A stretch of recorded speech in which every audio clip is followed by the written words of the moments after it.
Hoje é terça-feira, dia 15 de março de 2022, são 13 horas e 35 minutos, 27 graus, em Franca, São Paulo.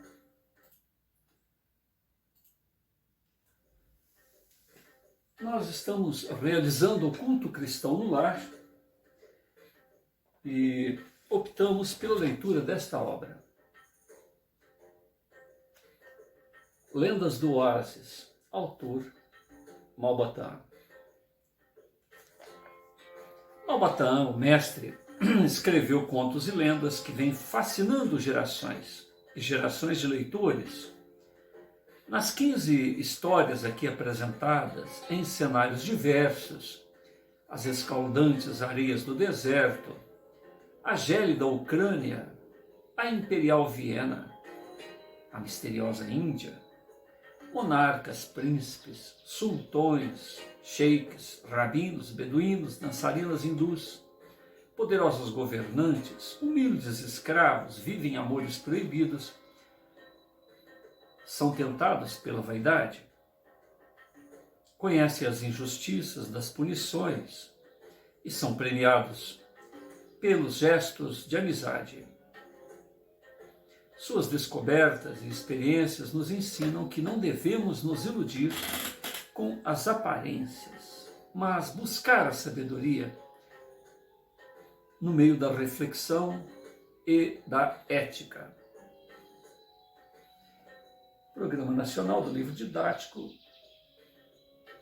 obra distribuída pelo Governo do Estado de São Paulo.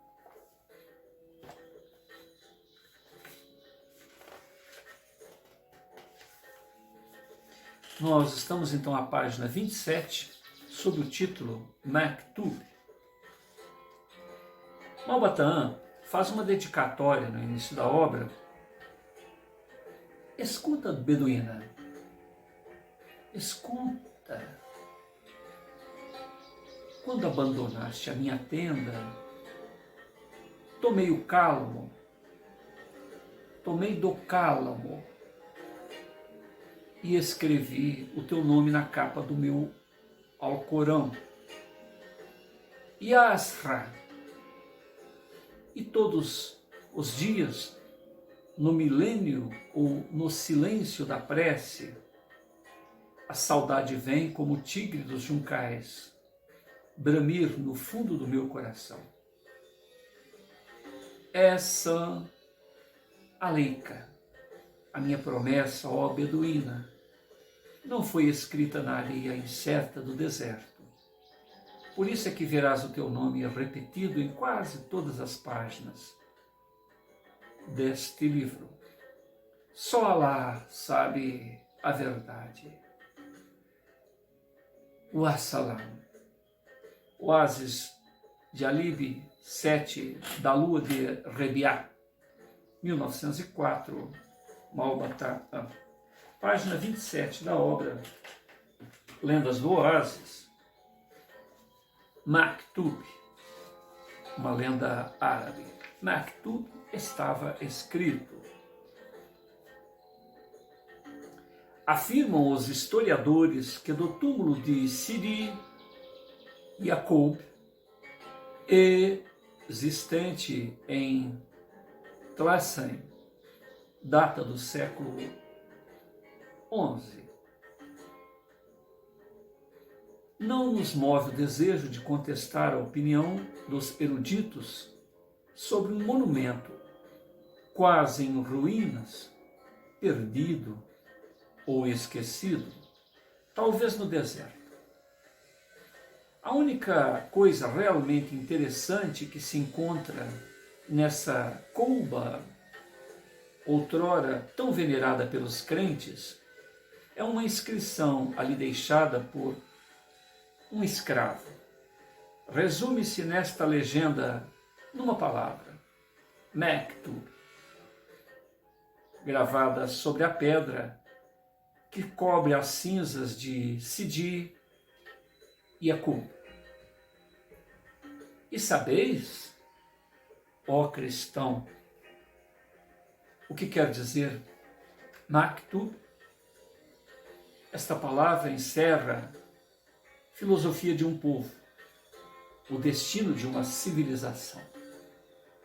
Maktub é um vocabulário árabe que significa apenas estava escrito, ou melhor, tinha que acontecer. Maktub é, enfim, expressão da fatalidade. Tal palavra, na laje tumular de Tlemcen, recorda um episódio ocorrido com dois namorados que o destino caprichoso uniu para depois separar cruelmente. Conta-nos uma lenda que na cidade de Oran, ao norte da Argélia, vivia uma moça de origem francesa, chamada Eliette.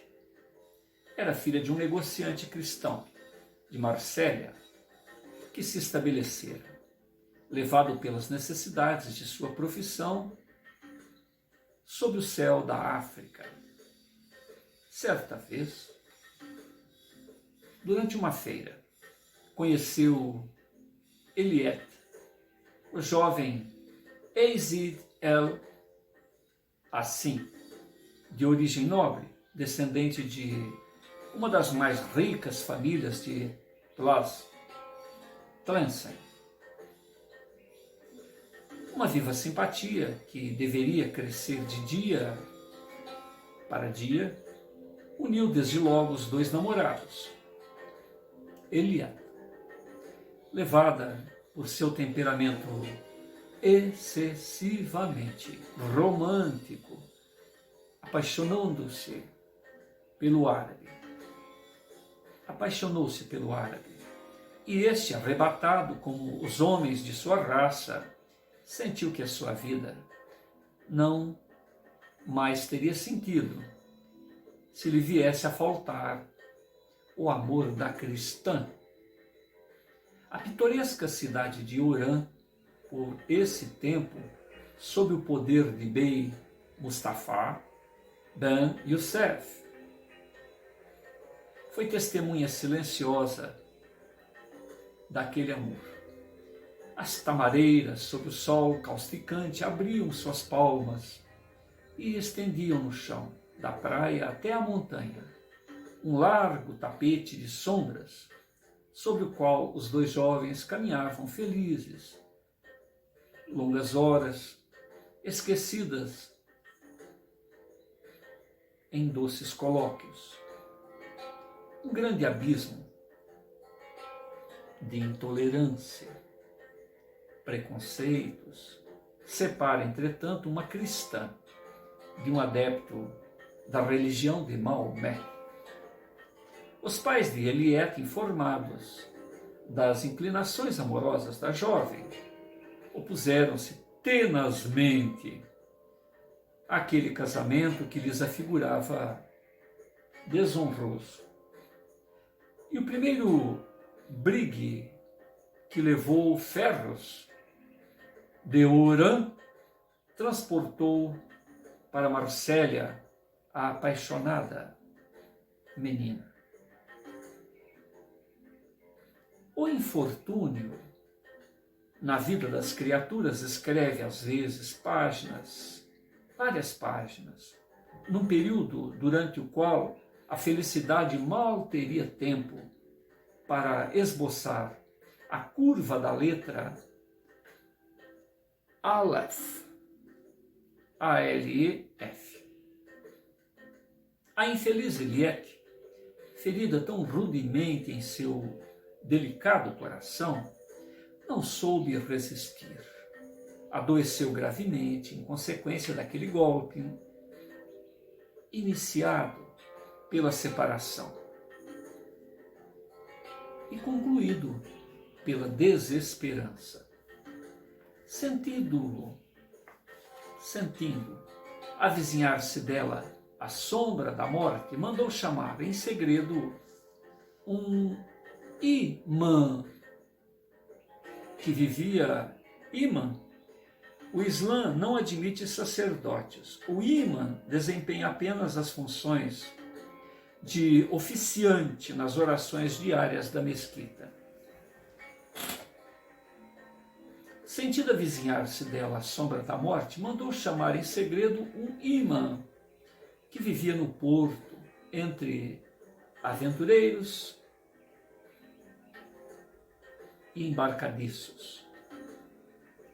Quero morrer, confessou ela entre soluços ao velho maometão. Na religião de Alá, que é a crença do meu noivo, a vida nos separou. Quem sabe se a morte não irá pôr termo a esta separação. E morrendo fiel à religião que os árabes professam, terei o consolo supremo de encontrar no céu muçulmano, aquele que tanto amei na terra. Se o teu desejo é sincero, menina, respondeu o imã, não porei dúvida em servir de testemunha a tua conversão. Basta para isso que pronuncies 3 vezes a nossa profissão de fé.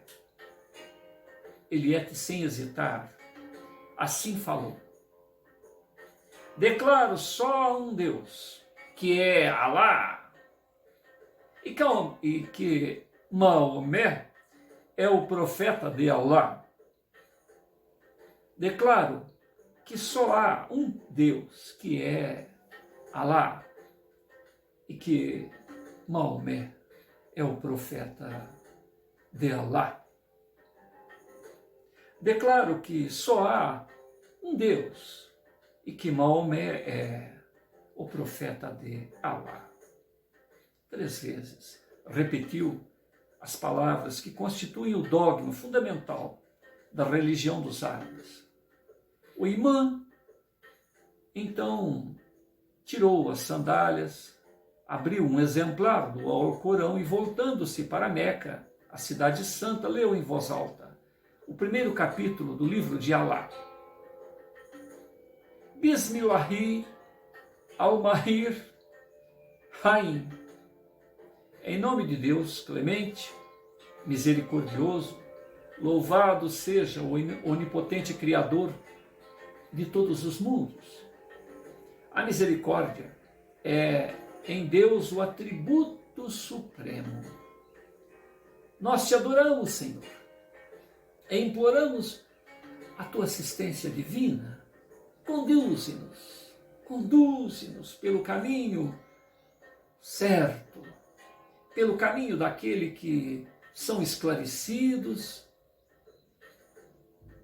e abençoados por ti. E quando Azrael, o anjo da morte, veio buscar Eliette, encontrou-a convertida à religião do Islã, e a alma da boa e desditosa menina foi levada para o seio de Alá, clemente e misericordioso. No mesmo dia em que Eliette expirava em Marsella, o sheik Yazid al-Hassin agonizava no fundo de sua tenda no oásis de Eudade, perto de Tlemcen. Junto ao leito do desventurado moço, aguardava-se apenas 2 pessoas, um escravo, que a dedicação extrema impedira de abandonar o sheik, e um frade, que ali fora ter, anuindo a um chamado. O sacerdote era um desses missionários que percorrem durante longos anos os desertos africanos em trabalho de catequese. A declaração do jovem muçulmano deixou, de certo modo, surpreso. Confessou o sheik que nutria o vivo desejo de morrer na paz da igreja, pois só assim poderia encontrar entre os bem-aventurados com a noiva, que era cristã. A salvação daquela alma iluminada pela fé no derradeiro momento comoveu o bom sacerdote. Fora Deus, na sua infinita misericórdia, que o conduzira àquela tenda. Cumpria, pois, a ele salvar dos tormentos do inferno o jovem arrependido. E o padre, depois de ouvir a confissão do sheik, e tendo-se certificado da sinceridade de sua resolução, deu-lhe a absolvição plenária, balizando-o ou batizando-o, segundo manda a Santa Igreja Católica. E fê-lo ainda receber na hóstia, em comunhão, o corpo divino de Jesus, nosso Senhor. Assim o rico sheik Yazid assim, príncipe de Tlemcen, que em vida rezara nas mesquitas e erguera preces a Alá, o Onipotente, cerrou os olhos para os desenganos do mundo, como um bom cristão. Mektub. Estava escrito: a fatalidade é cega, a fatalidade é inexorável. Estava escrito que os dois namorados de Urã nunca mais teria termo a cruel separação. E nem mesmo com a morte veriam realizado o seu sonho de amor. E isso aconteceu. Ela morreu muçulmana. Ele, também por amor, morreu cristão. Mektub, Malbataran.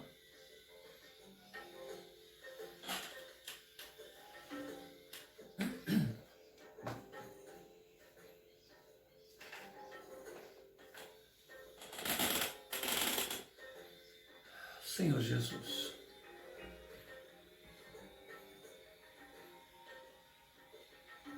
Mestre incondicional de nossas vidas, em meio a essas surpreendentes criações do professor Júlio César, aqui estamos a refletir sobre as inconsequências humanas que olvidam a essência do existir. Criamos por conveniências imediatistas, interesses imediatistas, divisões, até mesmo em relação ao Pai Celeste. Porque se o amor desses dois jovens foi separado por interesses, por convenções, por preconceitos, por cismas aqui na Terra, certamente aqueles que fisicamente ausentes se encontram certamente, estando ligados desta maneira com que foi narrado, eles nunca tiveram longe um do outro. O amor é esta força divina que nos liga de um extremo ao outro de uma galáxia. O amor é a única força capaz de fazermos superar todas essas diferenças. O amor é a força capaz de fazer com que saiamos de um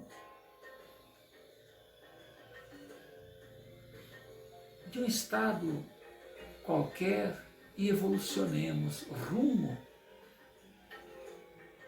a essa força galáctica. Porque aqui nós colocamos a distância imposta por convenções religiosas. É como se houvessem vários deuses. Quem é Deus? Temos condições de compreender a extensão do que representa o Pai Celestial nos dizeres do nosso mestre Nazareno?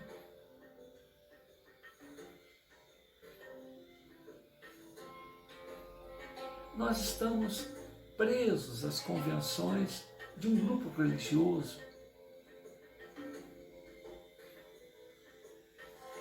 Estamos todos muito atarefados em colocarmos o Pai Celeste dentro das convenções humanas. E, ao olharmos a natureza, desde o macrocosmo, desde os brilhos que nos chamam a atenção toda a noite das estrelas, a olhos vistos, a olhos nus,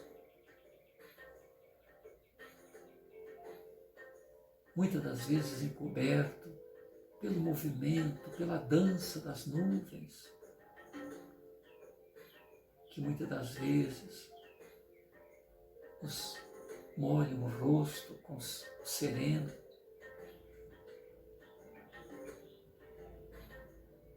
Com os ventos que causam bailado desta pintura cósmica em desenhos itinerantes e metamorfoseados ao sabor da imaginação de quem os olha. Junta-se o matiz de toda a natureza que nos cerca. O som dos pássaros, o coachar dos batraques.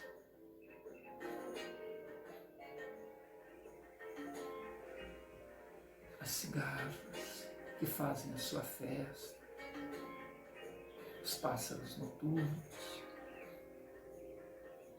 enfim, ao nosso redor é uma sinfonia de perfume, de cores, de imagens, de uma variedade infinita, onde, se nós observarmos o detalhe, nós nos extasiamos. Se nós observarmos o conjunto, nós nos rendemos ante ao enlevo.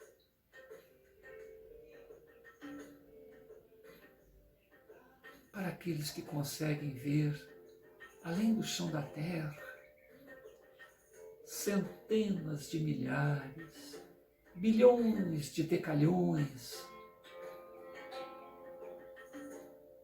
de galáxias, de sistemas, de ilhas estelares e de multiversos. Quanto nos apequena e quanto nos torna imbecis querermos nominar o inominável, limitar o ilimitado, Nós temos apenas que nos render a esta grandeza cósmica que onipresentemente tutela, dirige, abençoa, organiza e nos torna co-criadores, enviando os seus propósitos, a exemplo do Cristo de Deus, a exemplo de Maomé, a exemplo de Buda, Krishna e tantos outros, para nos fazerem perceber a herança divina de que todos estamos investidos. Lembrarmos que somos deuses, filhos de peixe, peixinhos somos, filho de Deus, deuses, todos os somos. E esta chama crística, esta pequena fagulha da grande labareda que representa o autor da vida,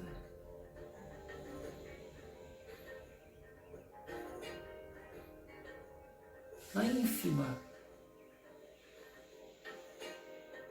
unidade, o todo está presente.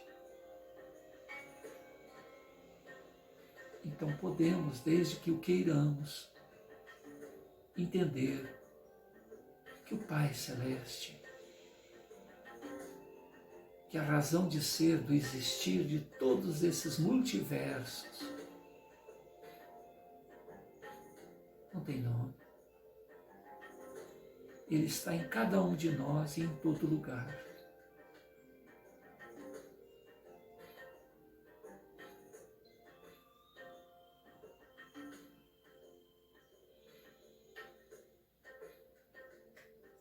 Todos somos imortais.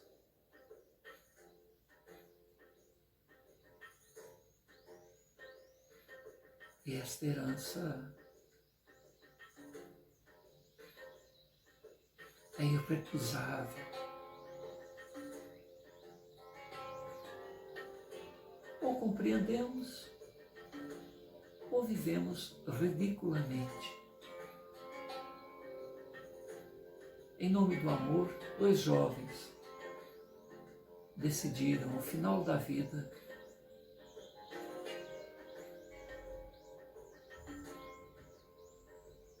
se colocar em função do outro, para que pelo menos no plano do mais além pudessem estar juntos, já que isto lhe foi recusado pelas convenções humanas. Nunca estiveram separados. É uma parábola, é uma metáfora que representa o quanto nós que mal sabemos a respeito de nós mesmos, somos ambicionados a dizer a outrem o que deve fazer de sua vida. Temos que ser espectadores de toda essa ambiência, de todas essas vidas que pululam ao nosso redor, tirar de cada um aquilo que acrescente e que nos permita seguir adiante. E desta forma, permitir ao outro que também siga adiante. Se somos imortais, se somos fagulhas da grande fogueira, que é o próprio autor da vida, que nos convida a fazer o que ele fez, reconhecendo-nos co-criadores, não importa a maneira com que estejamos, onde estagiemos, iremos criar a nossa própria realidade e interferir na realidade daqueles com os quais convivemos.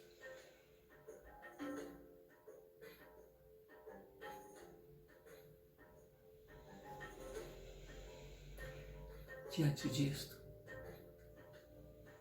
diante desta compreensão,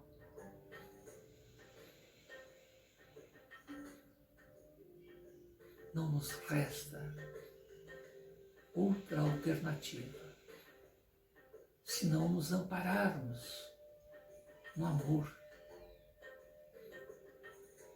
fazer ao outro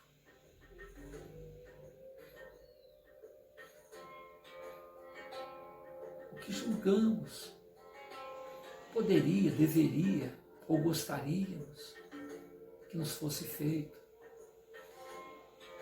Amar incondicionalmente, permitir ao outro errar.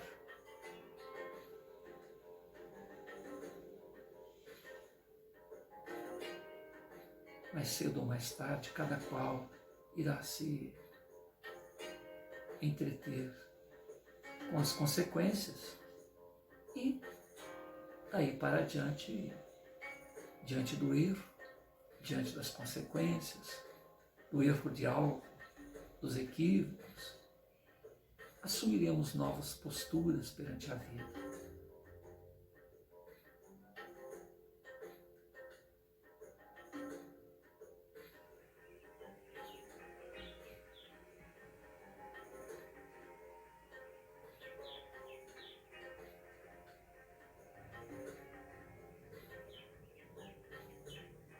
Que nossas vidas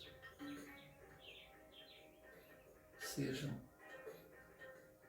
sempre voltadas a essa ciência do amar. No amor encontramos novas forças, no amor encontramos as respostas não articuladas ao raciocínio. O amor é de origem do próprio Criador. Todos os erros, todos os equívocos, todas as interpretações nascem dessa nossa maneira pessoal de acharmos o tarefeiro da verdade, o dono da verdade, o responsável por conduzir o outro, sendo que sequer sabemos de nós mesmos. Somos crianças. No intervalo de aulas, trocando experiências e de espírito aberto ao novo, cientes de que somos tutelados por aquele que tudo pode, que tudo corrobora para que estejamos sempre um passo mais adiante e mais para o alto. Sigamos seguros de que no amor teremos as nossas melhores escolhas. Muita paz.